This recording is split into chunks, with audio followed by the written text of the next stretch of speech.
বাবা মারও তো মান সম্মান যাচ্ছে, কিন্তু আমার এখানে বিন্দু মাত্র আসার ইচ্ছা নাই। কে আমিও এমন না যে আমি আমার ফ্যামিলি সাইরা আসা বলছি বলে যে আমার বাবা মাকে ভালোবাসি না।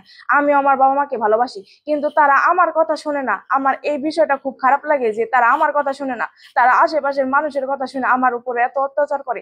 আমারও তখন মন চায় যে আরো তো সবার বাবা মা আছে, তারা মেয়েদের ভালো মন্দ বুঝে মেয়েদের কাছে জিগায় যে তুমি কি চাও। একটা বাবা মা তো চায় যে তার সন্তান ভালো থাকুক, তাহলে আমি যদি ভালো থাকি তাদের কি অসুবিধা? তা আমাকে তো একটা বার বলতে পারতো যে তুই কি চাস, তুই তোর তোর কথা আমার কথা একবার শুনতো, তারপরে কি বলতো। কিন্তু আমার কোনো কথা শুনেই না, তাদের যা মন চায় তাই করে, আর আশেপাশে মানুষ বুদ্ধি দেয় তাদের কথা শুনে। কিন্তু আমি যে তার মেয়ে, আমার যে কথা আমি যে কথা বলবো আমার কথাতে পাত্তাই দেয় না, তখন তো আমার অনেক কষ্ট লাগে যে আমি তার মেয়ে হয়ে আমার কথা যে শুনে না, সে আশেপাশের মানুষের কথা শুনে। তখন তো এই বিষয়টা আমার খুব খারাপ লাগে। তাহলে কেমন বাবা মা এটা? কেমন বাবা মা আমার ভালো চায়? আমার বাবার প্রতি আমার কষ্ট হয়, কিন্তু কষ্ট হয়ে লাভ কি? যে বাবা মা আমার কষ্টই বুঝে না, তাদের কষ্ট ভাইবা আরো আমার কোনো লাভ নাই। বাবা মার কেমন আদরের সন্তান ছিল তুমি? আদরের ছিলাম নাকি তা জানি না, যদি আদরের ছিলাম তাহলে আমার কষ্টটা অন্তপক্ষে বুঝতো যে মেয়েটা অনেক কষ্ট আছে, মেয়েটা কি চায়। আমার কথা তো আমাকে একবার কি তার আইসা না আমার কথা শুনছে যে আমি কি চাই? তারা শুধু কে বুদ্ধি দিল, কে কি বললো যে এভাবে করবো, এভাবে করে, এভাবে করে কি আমার আমার যে সম্মানটা যে পর্যায়ে চলে গেছে, এই সম্মান কি কখনো উঠে আসবো? এই সম্মানটাকে কেউ দিতে পারবো? আমার কষ্টগুলা বোঝার মতো কেউ না। আমি আমার কষ্ট কারে বলবো? আমার কষ্ট কে বুঝবো? আমার কথা শুনবো কে? আমার কথা কেউ শুনে না। যেখানে আমার বাবা মা আমার কষ্ট বুঝে না, আমি অন্য কাউকে কেন কষ্ট বলতে যাবো? আমার কষ্ট আজ পর্যন্ত আমি কাউকে বলতে পারি নাই, কারণ আমার এই কথা মনে হয়েছে যে আমার বাবা মা আমার কষ্ট বুঝে নাই, ওইখানে আমি অন্য কাউকে বললে আমার কষ্ট কিভাবে বুঝবো? আর আমার কষ্টটা বলাটাই বৃথা, এর জন্য আমি আমার কষ্ট কাউকে কাছে বলি নাই। আমি আমার বাবা মার উদ্দেশ্যে বলতে যাচ্ছি, আমার বাবা মা, আমি জানি আমার বাবা মা আমার ভালো চায়, কিন্তু আমার খালু আসগর উনি উস্কানিমূলক আমার বাবা মাকে খারাপ বুদ্ধি দেয়, দিয়া দিয়া উস্কাইয়া দেয়। এইসব বিষয় মনে করলে আমার অনেক কষ্ট লাগে যে আমার কথা তো একবার শুনতি, আমার যদি ভালোবাসতি তাহলে আমি কোন জায়গায় যা সুখে থাকতে পারবো, কোন জায়গায় যা ভালো থাকবো, এটা বোঝার চেষ্টা করতি। কিন্তু তারা তারা এটা বোঝার চেষ্টাই করে না। তারা কি বুদ্ধি দেয় না দেয় ওইভাবে করে। তখন তো এইসব কথা শুনলে আমার কষ্ট লাগে যে আমার বাবা মা আমাকে নেওয়ার জন্য এমন করতেছে। আমাকে নিয়ে তারা কি করবে?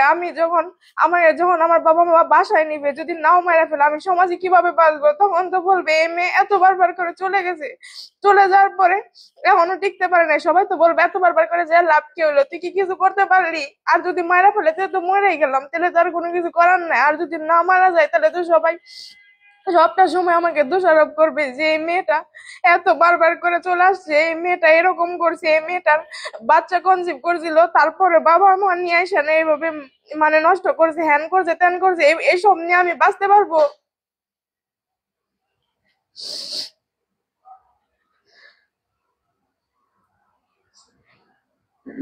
কিন্তু আমার বাবা মা আমাকে আসার জন্য বাধ্য করছে।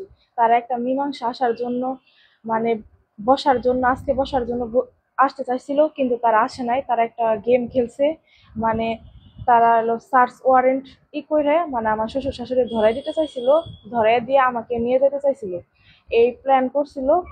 কিন্তু এই প্ল্যানটা আমরা বুঝা যাওয়ার কারণে তাদের সাথে আর বসিনি।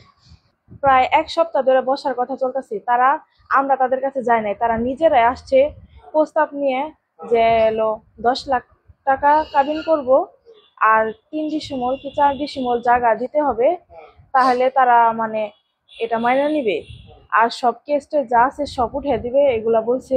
বলার পরে এক সপ্তাহ ধরে এসব কথাই চলতেছে। হঠাৎ করে তারা একটা প্ল্যানিং করছে, আর সোহাগের বাবা মাকে ওই দিন ধরে ফেলতো, ধরে পরে আমার নিয়ে যেত গা। এই প্ল্যানটা করছে, এই প্ল্যানটা আমরা জানার পরে তারপর আর তাদের সাথে বসিনি, কারণ আমার মিডিয়াতে এসব বলার কোনো ইচ্ছাই নাই।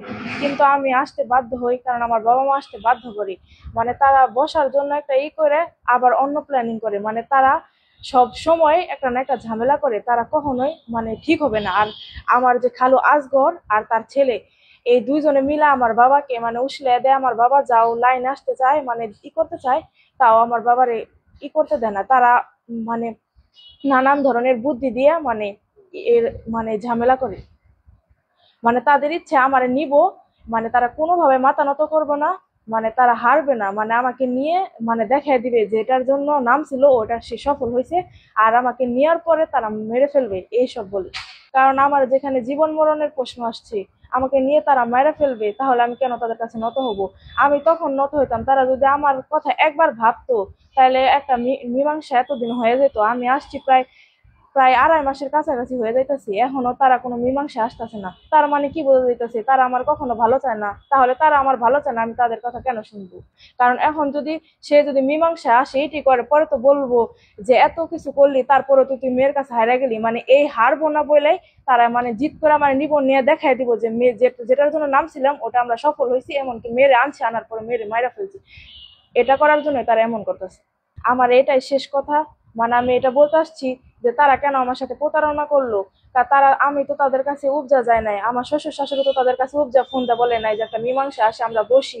তারা নিজেরাই আসতেছে, তারা নিজেরাই 1 সপ্তাহ ধরে ফোন দিতেছে, অমুক জায়গায় বসবো তমুক জায়গায় বসবো, বসার জন্য ই কইরা তারপরে এলো, মানে এই প্ল্যানটা সাজাইছে।